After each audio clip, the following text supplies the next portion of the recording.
Bayangkan sebuah kota yang selama ini dikenal karena keratonnya, batiknya, dan sejarah panjang Mataram, kini ingin memisahkan diri, bukan dari Indonesia tapi dari provinsi induknya sendiri.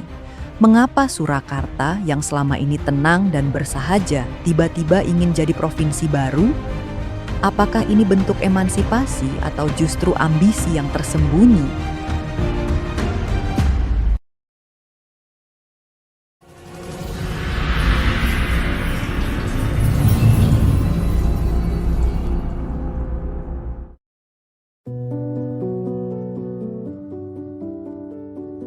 Surakarta, sebuah kota yang berdiri di jantung Pulau Jawa, telah memancarkan pesonanya sejak berabad-abad lalu.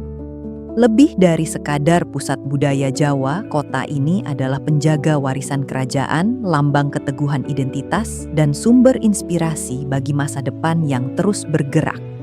Kini Surakarta tidak lagi hanya dikenal karena sejarahnya. Ia tengah memupuk mimpi besar, menjadi sebuah provinsi mandiri, sebuah gagasan yang tak lagi sekedar wacana, melainkan cermin dari harapan, tantangan, dan pertanyaan besar tentang arah pembangunan di tanah Jawa.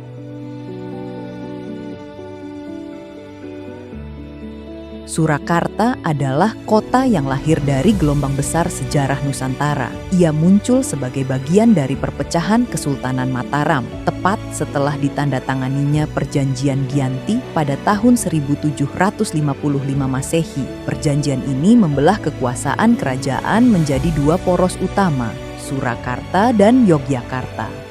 Meskipun kini Surakarta bukan lagi pusat pemerintahan kerajaan, jejak kejayaannya masih terasa dalam arsitektur keraton, tradisi adat, hingga semangat kolektif masyarakatnya. Namun, sejarah bukanlah sesuatu yang tinggal diam di masa lalu. Ia membentuk cara berpikir masyarakat hari ini, termasuk tentang siapa mereka dan kemana mereka ingin menuju. Banyak warga Surakarta merasa memiliki jati diri yang unik, berbeda dari wilayah lain di Jawa Tengah.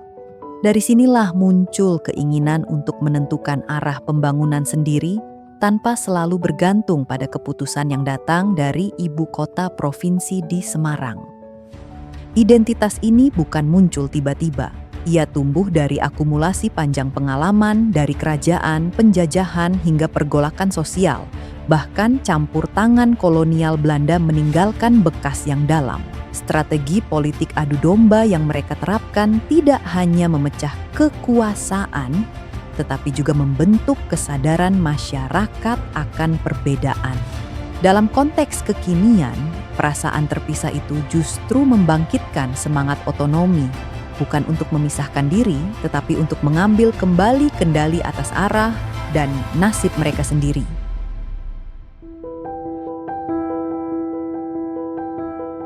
Isu pemekaran bukan hal baru bagi Surakarta.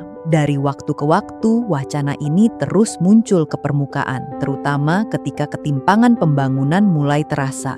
Banyak tokoh lokal menyuarakan bahwa Surakarta dan wilayah sekitarnya, seperti Klaten, Boyolali, Sukoharjo, Karanganyar, Sragen, dan Wonogiri, kerap merasa luput dari perhatian anggaran provinsi. Bagaimana bisa pembangunan tepat sasaran jika diputuskan dari tempat yang jauh? Ujar seorang tokoh masyarakat dalam forum diskusi. Di tengah birokrasi yang kompleks, keyakinan pun tumbuh bahwa keputusan yang diambil lebih dekat dengan masyarakat akan lebih cepat dan sesuai kebutuhan. Lihat saja sektor pariwisata. Surakarta punya potensi besar, dari batik laweyan hingga keraton, dari festival budaya hingga kuliner tradisional. Namun banyak yang menilai potensi ini belum dimaksimalkan karena harus bersaing dengan program prioritas lain di wilayah provinsi yang luas dan beragam.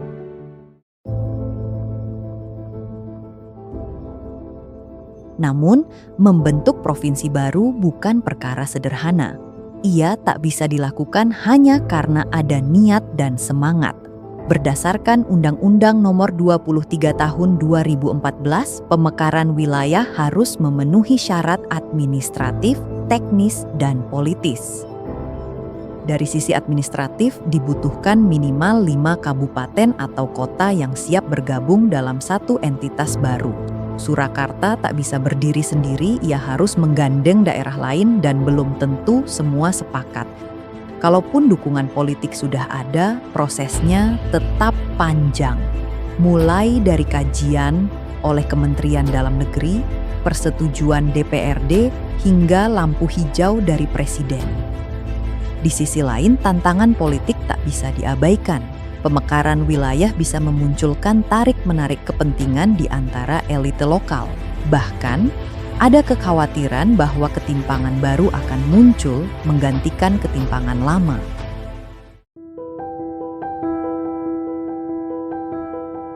Tak semua orang memandang pemekaran sebagai solusi terbaik. Para pendukungnya percaya ini adalah langkah penting untuk mengembalikan kejayaan Surakarta.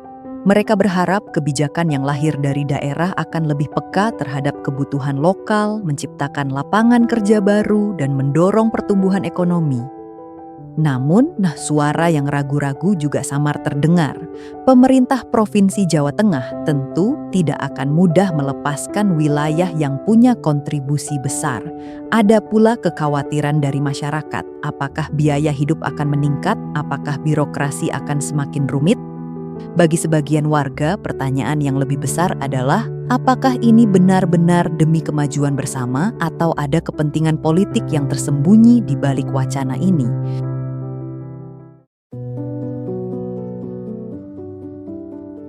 Pemekaran wilayah sudah menjadi bagian dari perjalanan Indonesia sejak era reformasi.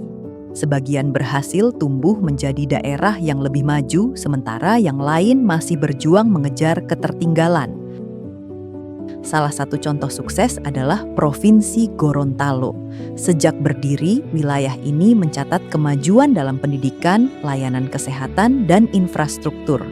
Meski tantangan tetap ada, terutama di bidang ekonomi, Gorontalo menunjukkan bahwa pemekaran bisa membuka jalan menuju pembangunan yang lebih merata, asal ditopang oleh perencanaan dan kepemimpinan yang kuat.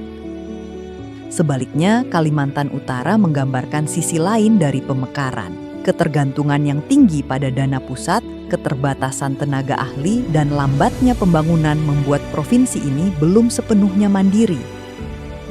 Di sini terlihat bahwa pemekaran bukanlah jaminan keberhasilan, melainkan langkah awal yang membutuhkan kesiapan penuh dari berbagai sisi. Dari dua kisah ini, pelajaran penting pun muncul. Pemekaran hanyalah sebuah peluang. Keberhasilannya bergantung pada seberapa siap daerah membangun masa depannya sendiri.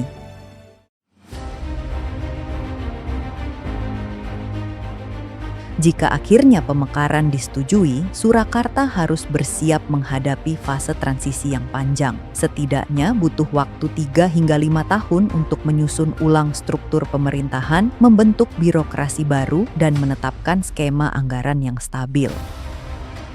Di tengah perdebatan itu, muncul pula pertanyaan tentang siapa yang pantas memimpin provinsi baru ini. Apakah dari kalangan birokrat, tokoh budaya, atau justru generasi muda yang membawa visi perubahan? Namun pertanyaan terpenting tetaplah ini, bagaimana kita bisa menilai kesiapan? Apakah cukup hanya dengan semangat dan sejarah, atau butuh dukungan nyata dari fiskal, infrastruktur, hingga kapasitas sosial politik?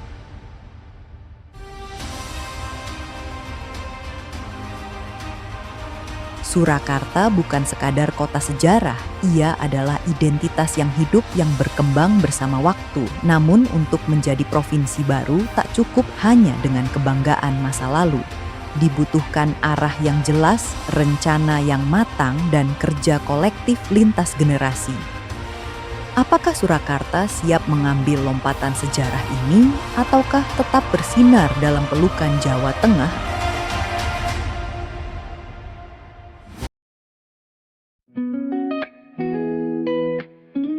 Terima kasih sudah menyimak episode kali ini di Geoloka, channel yang membahas geografi, sejarah, dinamika sosial, dan berbagai isu yang membentuk wajah Indonesia dan dunia. Jika Anda suka dengan konten seperti ini, jangan lupa untuk follow channel Geoloka dan bantu kami terus tumbuh dengan cara like, share, dan tulis komentarmu di bawah. Bagi Anda yang ingin berkontribusi lebih jauh, kami membuka donasi melalui Saweria. Dukungan Anda akan sangat berarti untuk keberlanjutan riset dan produksi channel kami. Sampai jumpa di video berikutnya.